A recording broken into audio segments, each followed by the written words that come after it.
All right, today we're going to start up here at the front of your unit. So on the A-frame, you do have your Lippert tongue jack. You've got a button here for a light that's going to turn on and off, so you can hook up and disconnect in the dark.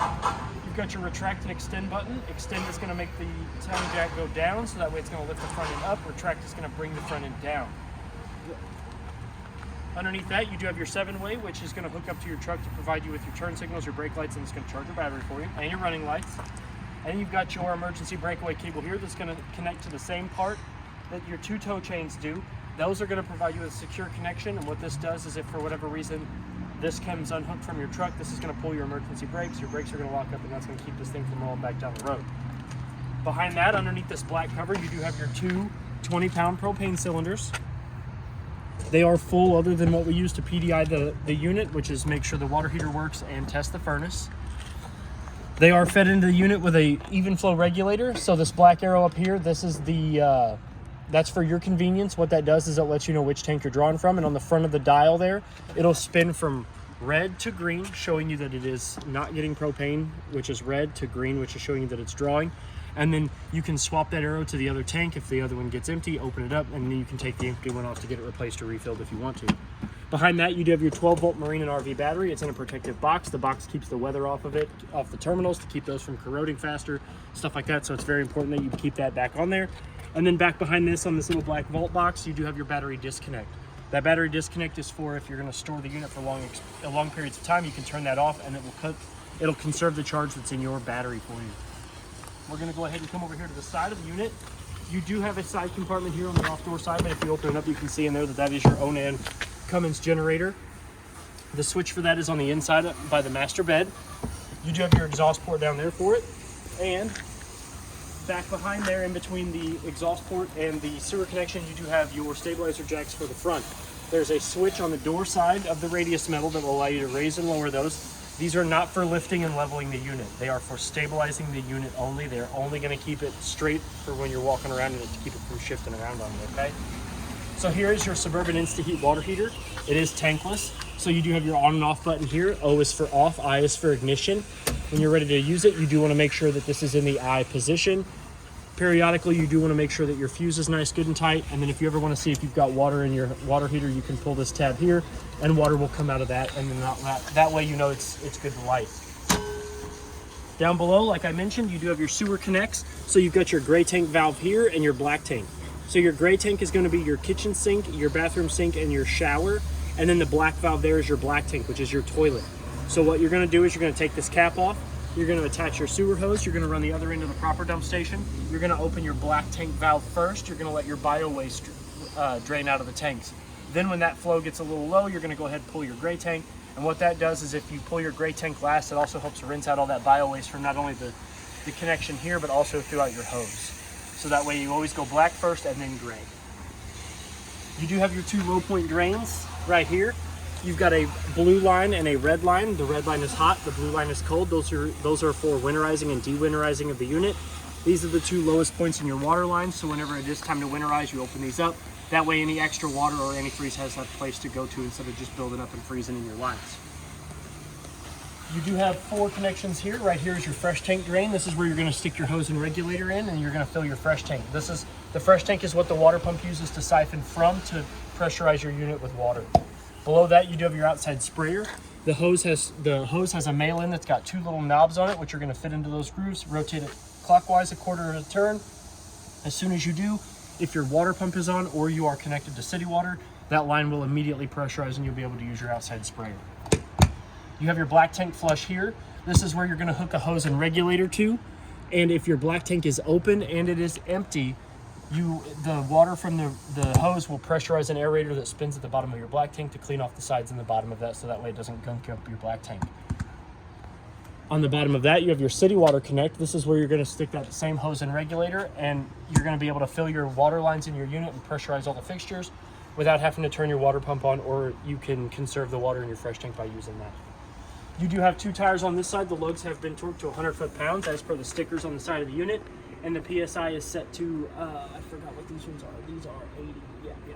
So I think I checked them and they're sitting somewhere between 75 and 80, which is fine. A 5 PSI difference is okay. You can have 75. You just don't want to go above the 80 then you run the risk of them being overinflated and then popping easier.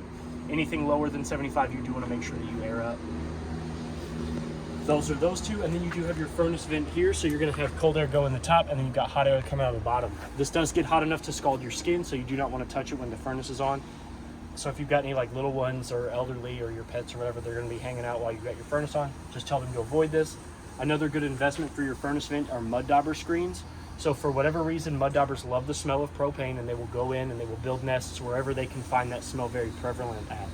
So it's 2 little domed screens that are a $20 part in the store, or it's $155 something an hour for us to go in there, dig out all those mud daubers, and make sure that your furnace isn't infested with them anymore, okay? It's worth its weight in gold, I promise you. So then if we come back here to the back side of the slide, there is a video that's going to attach to your virtual that's going to show you how to operate the Schwintek slides. They are Schwintek, so there'll be a whole separate video. There's a little tool inside the owner's bag for you. It'll tell you how to troubleshoot them if you ever have problems. Yep. Then you've got your 2 outside coaxial ports, so you've got outside cable and outside satellite. So if the park or campground that you're staying at is providing you with those, you'll go from their source to your source, whether it be cable or satellite, with a coaxial, and you'll be able to get that television service on the inside and outside of your unit as well. You do have a fuel pump or a fuel nozzle here, feeder tube. This is for the generator and the gas pump that's on the other side of your unit. So if you have your toys, you're taking your toys with you, your dirt bikes, your golf carts, all that good stuff, or not golf carts really, but your dirt bikes, your side-by-sides, all that stuff, you do have a gas tank in here, a fuel tank, so you can fill those up while you're playing with them. You do have a 50 amp short cord. This is our cord. Your power cord is actually in the front door side compartment. So what you're going to want to do is you're going to want to take that, there's a black ring, you're going to want to spin that, you're going to put your power cord in, you're going to give it a 1/4 of a turn clockwise, you're going to rotate that black ring nice up against these threads. That's going to give you a nice secure connection, so that way all the elements stay out of your cord and doesn't corrode it or short it or out or anything like that. When you're ready to remove the power cord, you're going to spin the black ring counterclockwise, pull it all the way up against the fins of the plug, turn it counterclockwise, the whole plug counterclockwise, and remove it. When you do not have your power cord in the unit, you do want to make sure that this cap is over it. That cap provides you the same protection as that ring does when it's all nice, good, and tight. You do have a hole here in the radius metal for a 3/4 inch manual crank handle that is also in the front side door compartment. That is to raise and lower your spare tire. That goes straight to the farrier. When you rotate it, it spins that and it lowers that spare tire so you can get it off and back on, okay? This is a vent that you have that's on the inside, back in the back. You have one on this side and one on the other side. You can open and close these, and what these do is they provide a good circulation of air, so that way if you've parked your toy in after using it, you're not building up fumes in the backside of your unit, okay? So you do have a toy hauler door here, so we're going to go ahead and open that up. And to open that up, you're going to slide up the locks, slide the arms up out of the saddles, rotate them back. Do the same thing to this side. Lift them up and out of the way, lower them down. What I like to do is I'll go ahead and grab the door, pull it out, place both hands here, and just kind of walk it out.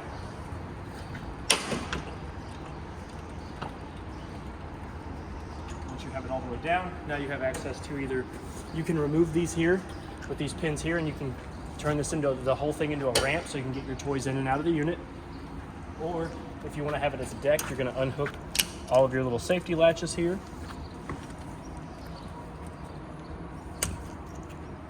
And there's 2 on the mirroring sides.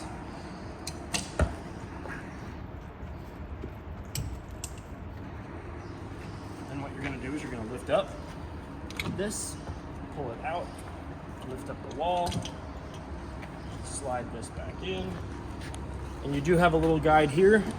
You'll slide that hole into place, and then you can actually lock that into place and keep it from going in anywhere. You're going to do the same thing to this side here. Lift up the flap, lift up the wall, slide the gate into place. You do want to make sure that the gap is open there at the bottom to slide into place. And then you can lock it. Now, you can also use these as, one of these as a door. So if you want, you can actually open this up. So if you want to use one of these as like a little gate, you can undo the lock on one, and then you can swing one open and close, and then you can just shut that down to keep it from going anywhere. When we get inside, I'll show you the doors. We'll leave this down for now. We'll come over to the door side of the unit. Back here in the back, you do have your extend and retract for your rear stabilizer jacks. They are automated, so if you hit extend, they'll both come down. They'll seat, and then they'll apply some pressure. You do not want it, again, you do not want them to lift the back of the unit up too far. Once they plant themselves and they get a good grip, they'll kind of push up on the back side of the unit. You want it to stop at that point. So this here, so all of your side door compartments are slam latches. This is the key that's going to open and lock those for you. The 751 key here, the only metal key. This is going to open up your fuel compartment here. So if we open that up, you do have a fuel pump, which is powered by this little control panel here. So you'll turn it on, which there's no gas in it right now, so it's immediately going to kick itself into the off position. But once you put gas in it and you pull this out, you can actually turn this on. It'll show you an accurate reading of how much fuel is left in the tank. And the best part about this is this has a reverse siphon, so when you turn it off, it sucks the extra fuel that's in the line and in the gun all the way back into the tank, so that way you don't have to worry about wasting it or having it hanging out in your lines, okay? Yeah, no stagnant fuel. And then you'll turn and lock that, and we can go back up to the front. You have 2 tires on this side. They have been torqued to 100 foot-pounds as per the stickers on the side of the unit, as well as the tires are close to that 75 to 80 range in the PSI, okay? Here by the door, you do have your outside TV. So whatever TV sources you are getting on the inside of your unit, if you run a coaxial from this to the television that you're watching outside, you'll get whatever TV services are on the inside on the outside.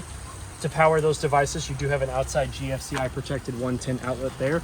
And if you do want to put a TV mount here, the backer is right here. So you can put your TV bracket here, get you a swivel bracket, put your TV out so you can watch TV on the outside. Up here in the front, this is your front stabilizer jack switch. Again, extend is going to lower them, retract is going to bring them up. Again, they are not for lifting and leveling, they are just for stabilizing. So once they seat themselves and they put a little bit of pressure on the ground, you want to back off of that switch. You don't want to lift them too high off the ground. You run the risk of damaging your jacks, your frame, your unit as a whole, okay? So this is the front side compartment door, so that you do have your power cord in there as well as your outside sprayer. The handle there on the left, that is for your spare tire farrier. And then that silver manual crank handle there, that is for the stabilizer jacks. In case the switches don't want to work and the motors don't want to work, you can raise and lower those manually, okay? Which one works for your front jack? I think it's the 3/4. Yes, it's 3/4. So that big tall copper one, that one will also operate your tongue jack. So if for whatever reason this doesn't want to work, you can put that handle down in there and you can rotate that and raise and lower your tongue jack that way. Awesome. So you are prepped for an inverter. It could go right there.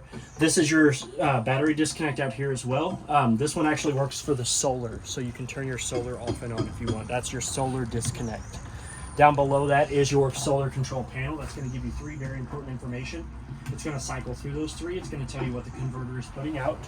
It's going to tell you what the solar panels are putting back in, and it's going to give you the temperature of the solar panels on the roof, okay? You do have an awning control button right there. That's going to run your awning in and out from the outside of your unit, so you don't have to go back inside to turn your awning on. And then that little compartment down here to the bottom of that, that is for a TPMS sensor. If you want to purchase that, it plugs into that, and it will help you maintain your tire pressure sensors in your RV and your unit, or your truck for you, okay? You do have a manual push button light here. You can turn that off and on by pushing the center of the button.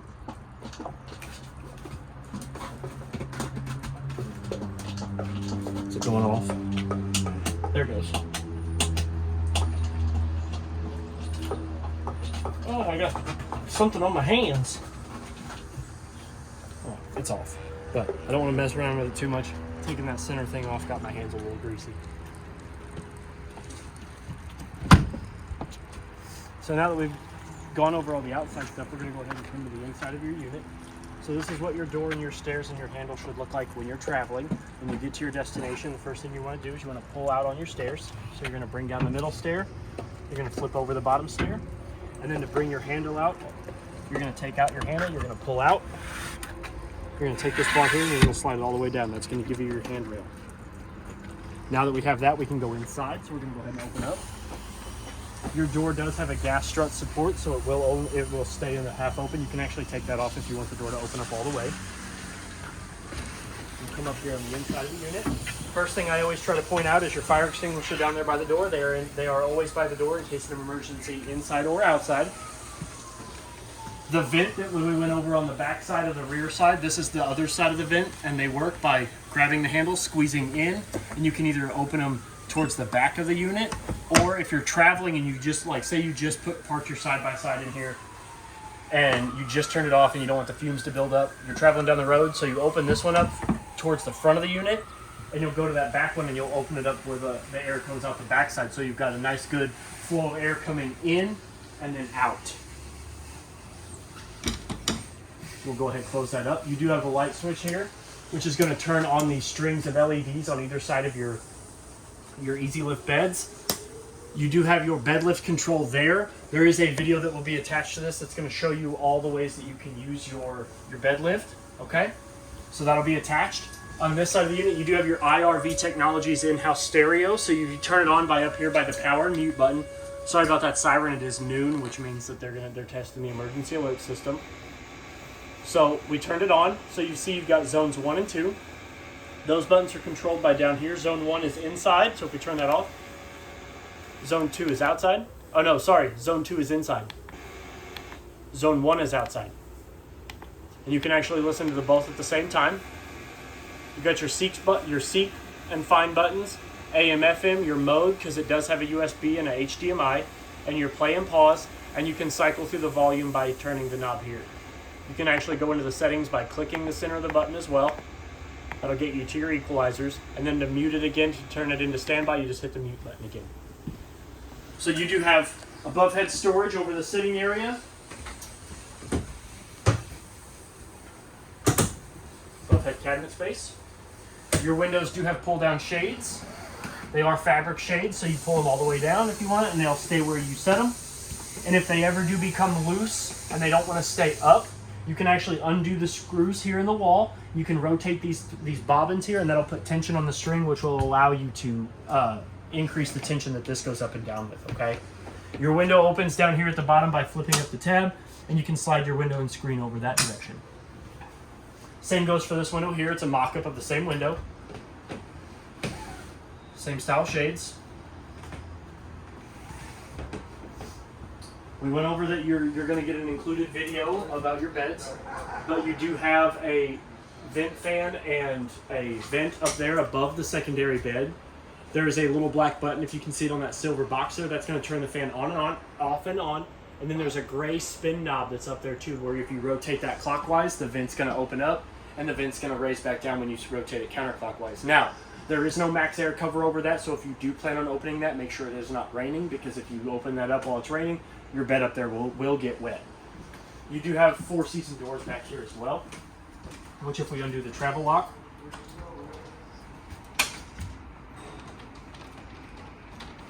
you can swing them up. They do slide in and out. And if you want more than that, if you do want to get your toys in and out, these doors actually do unlock here, and they can swing outward. This whole access can swing outward. When you're ready to lock your door, you do want to make sure that you put it back in the travel position, so that way these don't go sliding in and out on each other when you're ready to travel, okay? Because they do slide, so you don't. I mean, if you take a sharp turn, they'll come in and they'll come out. You run the risk of doing damage to those doors, okay? Like I said, that's the rear side vent. We went over what the front side vent does. You want to do that to the same rear side. You've got your entertainment center here on this slide here. This is one of those Schwintek slides. So you do have above head storage up here for your entertainment. You do have a Sansui smart Google powered TV, which is a remote here. So if you do have internet, or you've got like a Starlink or some sort of router modem or whatever, you can get streaming services on this as well. You do have a fireplace down here. So you've got your power button here. This is your timer button. This will allow you to set it in increments in which it will go on and off. The first one being 30 minutes, and then after that it goes up from 1 hour all the way up to 9 hours, and you can rotate it that way. You do have a button here that's going to allow you to change the flame colors, or the rock colors. And then this one here is your thermostat. That one here changes it from high to low to no heat. And then to turn it back off, you hit that button there. When you do turn this off, if you've used it for long extended periods of time,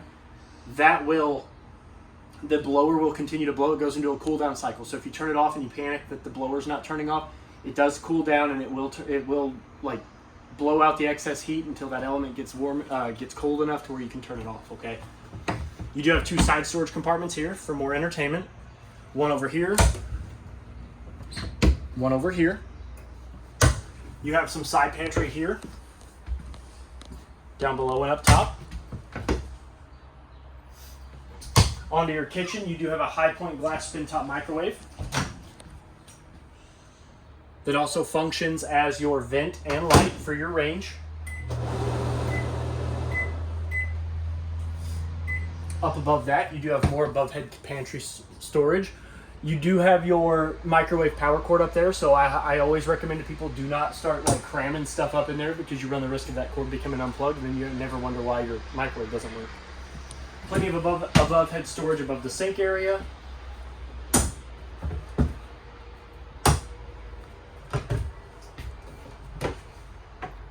Another vent and vent fan above our heads here. That gray knob there is the same one I was talking about on the one in the back. So you rotate that clockwise, it opens the vent. You rotate it counterclockwise, it closes the vent. And then the black button there on the silver box turns your fan on and off. You do have a window over here behind your sink that opens up by flipping the knob down, pulling it towards the front of the unit. The screen can also come with it. And the mini blinds for this are just like the ones in your home. You have your pitch rod here, and you can raise and lower the mini blinds by pulling on this thing here.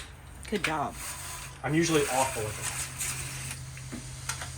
You have a 110 GFCI protected outlet on that wall, as well as another one, so that way you can plug in more than one appliance. Your sink comes with a nice good cover, nice chopping block or cutting board, counter storage and other things. Nice big stainless steel basin sink. You do not want to use any abrasives on that though. It'll eat the finish off. So if you're going to clean it, just use like a mild soap, but nothing like Barkeep's Friend or Ajax or anything like that that's going to be abrasive, or else you'll take the finish off of your sink. Okay. Your stopper does fit in there just like your in-home stopper. You've got hot on the left, cold on the right, and to draw water, you do pull back on the handle, and you'll draw water from your faucet. You do have a two valve faucet sprayer, so it goes into faucet, and then when the water's running, you can hit up on it, and it'll turn into a vegetable sprayer for you. Your stove here is a glass top stove. Now, you can't cook on the glass top, but the glass top is there to provide you with more counter space, or when you're ready to use it, you flip back the glass, creating a backsplash so your sauce, your barbecue sauce, whatever else you're cooking doesn't get all over the kitchen. And then to turn your stove on, you do want to hit this button here, which is going to light your burners. You're going to hit the button, push in, you're going to hear that click. And what you're going to do is you're going to rotate it to where you see high. See if there's gas flow into it or not. I don't know if the tanks got turned off.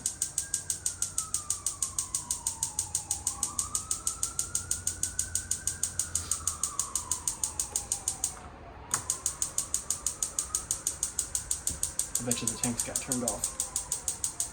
But, so while we're here and I'm doing this, so what you're going to do is you're going to do this for about 5 to 10 to 15 seconds until the gas, you'll see the burner light up. And then you're going to hold that for another 5 to 10 seconds, let that thermocouple get nice, good, and hot. And then you can let off, and then the burner should stay lit. That's going to go for, this is your top left, bottom, top right, and then this is your oven control. And your oven works just the same way. When you go to use your oven, you always want to hit the oven button, which is going to turn it on. You do have your temperature gauge right there, which will tell you what the current temperature is on the inside. So you're going to open your oven. You're going to push in, and you're going to turn to pilot. Then you're going to look down here, and your pilot light's going to come on after about 20 seconds of holding the pilot light on. And then what's going to happen is that then you can adjust the temperature using the incremental buttons up here. So you've got a +5 and -5 degree on your temperatures there. And you can hit the time button there, and it'll tell you the time. To turn your oven back off, you do want to hit this. When you turn it off, it tells the stove to stop drawing gas. So you turn it on, now it'll start drawing gas. If you turn it off, it'll stop drawing gas from the unit. The back of your furnace is here. This is where a lot of your heat's going to come from. One thing I always like to point out about the furnace is all of your furnace vents are going to be closer to the floor. All of your AC vents are going to be closer to the ceiling, okay? You do have 2 pull-out drawers here. This one here's got your owner's bag in it, which is going to have all your installation manuals, all your user's guides, and all that good stuff, as well as the tool for your Schwintech motors to go in and out if you need to use that. You got a big storage drawer down there. Under sink storage here. Stored by the refrigerator. You do have mini tow hooks down here, so you can throw down and secure all of your toys. You do have two really nice armchairs here and here. They do recline with a button back here, as well as this here will allow you to increase and decrease the force it needs to recline the chairs. So basically, the tighter this goes, the harder it's going to be for you to recline back the chairs. And when you are ready to travel with this thing here, you do want to make sure that the two chairs are secure with the hooks there. They will attach to these here, and you'll be able to secure the two chairs for travel with that strap right there. And you do have a table up here. Yes, the lump in the mattress is actually hiding a table, so when you bring those two booth-style seats down, you can actually set the table up and you can have your nice little kitchen area there in the back. Storage up there at the top of the refrigerator, which even I'm not tall enough to really worry about putting stuff up there.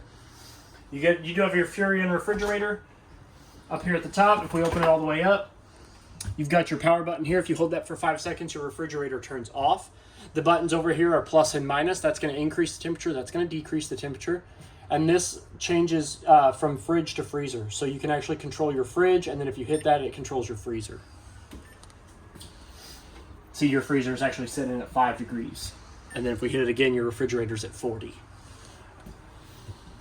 You do have a crisper control down there, so if you want airflow more to your crisper, you flip that button up.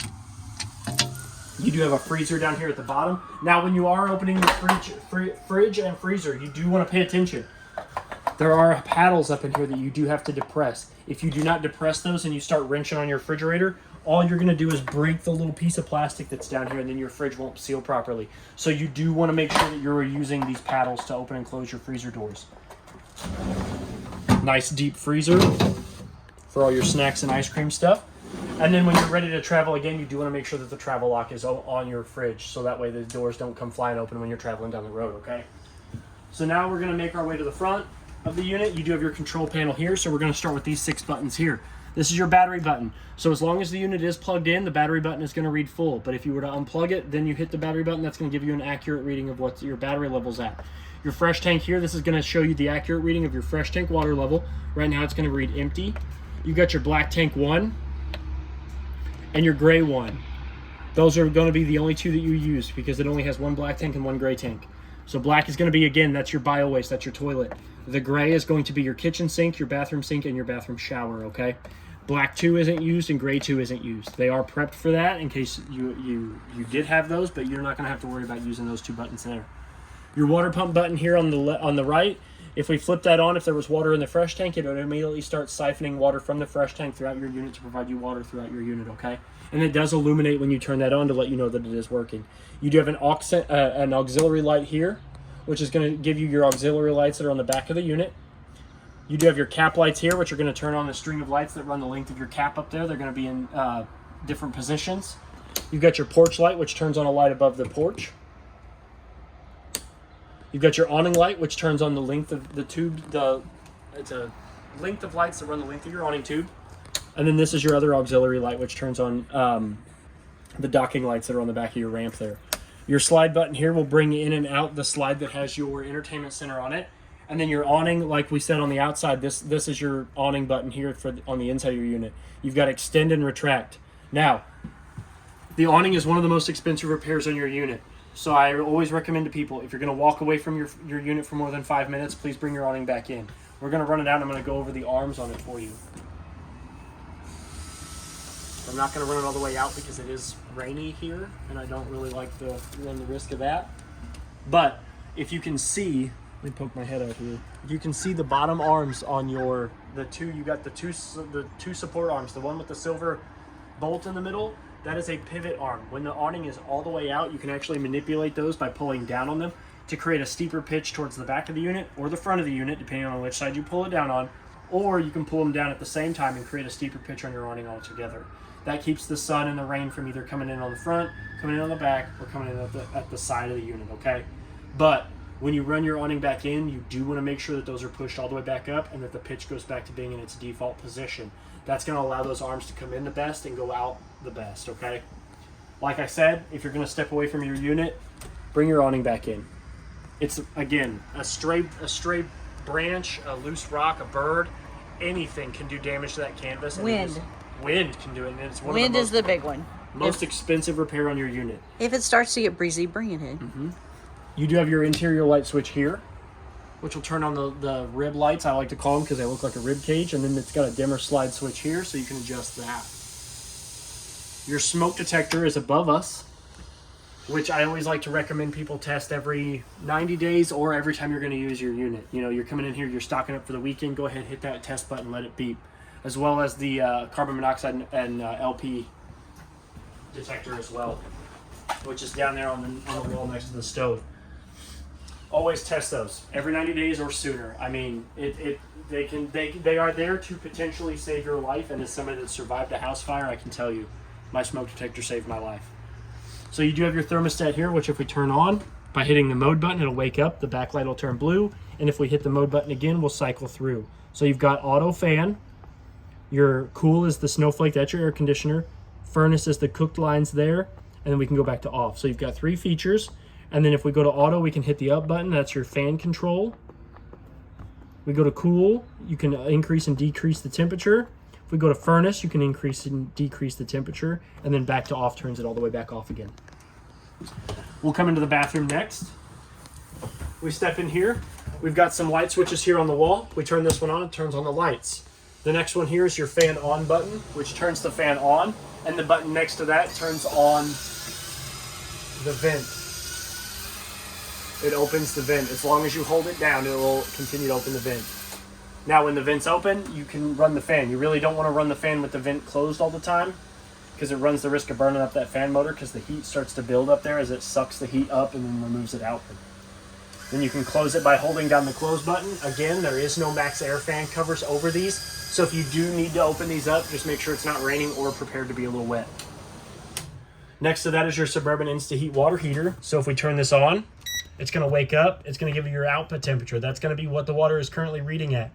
You're going to use the up arrow to increase that. It's going to go up to 122 as the top and 99 is the lowest temperature you can get on these. Then you've got your button down here, which is going to turn from Celsius to Fahrenheit. And then when you go to turn water on, you're going to notice 3 very important symbols down here at the bottom of the panel. You're going to see a shower head. That means that your water heater is cycling water. The fan means that it is working. It means that it is producing heat. And the gas means that there's a little flame icon, and that means that your water heater is being provided gas by the tanks in the front. So you need all 3 of those very important symbols to make sure that you're getting hot water in your unit. Okay? You do have a safety backed mirror here. Medicine cabinet. You do have your master GFCI outlet right there with the tested reset. So if you go to plug something in and it's not working, you can go ahead and hit that test button. It'll reset the, or it'll hang on, my brain just left the station. It'll trip the breaker, and then you can hit reset and it'll re-fix that for you. You've got hot to the left on your faucet, cold to the right. Up on the handle will draw the water. You've got your little stopper here that just sits in the sink. Your toilet is a 2-portion valve toilet, so if we open it up, we put our foot halfway down on the pedal, water will fill the bowl. If we floor it, the black tank it'll go into the black tank where it belongs. Down below here, you've got some storage for your towels, your hygiene products, all that good stuff. Your shower has a travel lock on it, which you always want to make sure is engaged when you are traveling, because these doors will slide and bang into each other. We slide them open. You've got your shower head up there with a button that will allow you to turn the water flow on and off at the shower head. A little dial up there that will allow you to adjust, I think it's like 3 to 5 different shower head settings. You've got your handle here, hot on the left, cold on the right. To draw water, you're going to pull this out towards yourself. You do have a skylight above your head, so you can shower in the beauty of nature if you want. And then again, your shower meets in the middle, and then the silicone sets over like that. And that means you're good to go. You have plenty of bathroom storage for your towels, all that good stuff. You got 2 doors. You've got a door that goes into the main part of the unit, as well as a door that leads straight into the master bedroom. You've got above head storage here for little hand towels, wet towels here. We can come into the master bedroom. You do have a fire escape window on that side. To open it up, you're going to unseat that little red handle. You're going to push that out, and then you're going to tug on the little red trapezoid in the bottom left corner. That'll remove the screen, and you can go out first. Both of your windows in the master bedroom both have the same sort of fabric shades that are throughout the unit.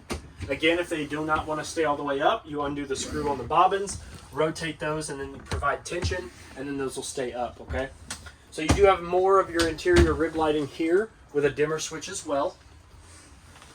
Up there, while we're up there on the ceiling, you do have a coaxial outlet and a 110 outlet up there. So that's to power your TV. This is for your television here. If the park is providing you a satellite and cable, you will attach to this front one here and turn this button off. That will provide you with cable and satellite. If you want to get the antenna channels, which around here it's like 46 channels, you can attach it to this one here. And to draw antenna, you do want to make sure that the antenna booster is on. So if the antenna booster is on, you will only get antenna. If the antenna booster is off, that's when you can get cable and satellite, okay? So, And where's your TV backer? it should be right here. No. Right there. Right there's your TV backer in case you want to put your TV Right in. there. I'm afraid to get my hands all over the walls.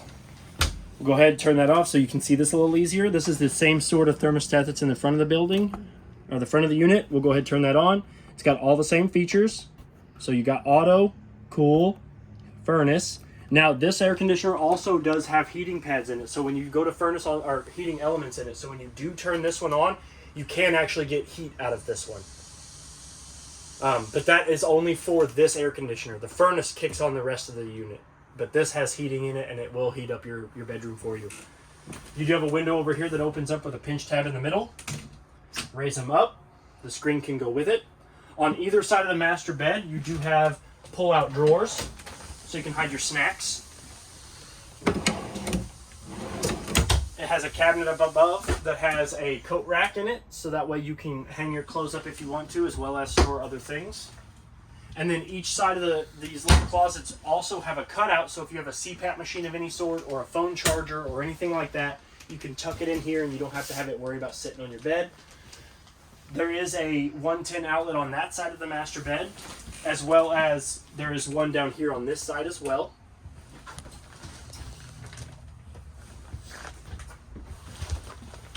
And this side has one as well. Yep. And then above storage, you have a large single compartment with 3 individual drawers, so you can store blankets and stuff up in there. And then that one opens as well inward towards this side, and it is the same compartment. 2 push-button manual lights. So this one will turn on, and then you do have one here as well. And then if you turn these back off, there is a light switch here that turns on the accent light above the above head storage. And then your generator button is right here in the corner. On the left-hand corner above the bed, you do have your generator button. You'll press the red square at the top to start it. You'll press and hold. You actually have a brief little instructions up there. You'll press and hold, and then that little computer screen down there at the bottom, that'll actually tell you how long it has been on. We'll tell you how many hours in total it has been run. And then you do have storage up underneath the bed. Lots of storage. Yep, and then you have shoe storage or tote storage down there on the bottom as well. And then again, now that door there is a sliding door. It is on a track, so it is a travel lock on here. So when you're ready to travel, you do want to make sure that this door is in the open position and that the lock in here is engaged. If not, you run the risk of this slamming into the door frame, doing all kinds of damage. And then this door here is just your standard closure door, as well as the door from the living room into the master bedroom. So you actually do have 3 doors. You have 2 ways of getting in and out of the master bedroom, or you can just shut up the bathroom altogether. Go ahead and turn this light off. I think that pretty much covers everything. I don't think I forgot anything, and if I did, please feel free to reach out to me here at Parkland RV. My name is Trey. Happy camping and good luck. Thank you.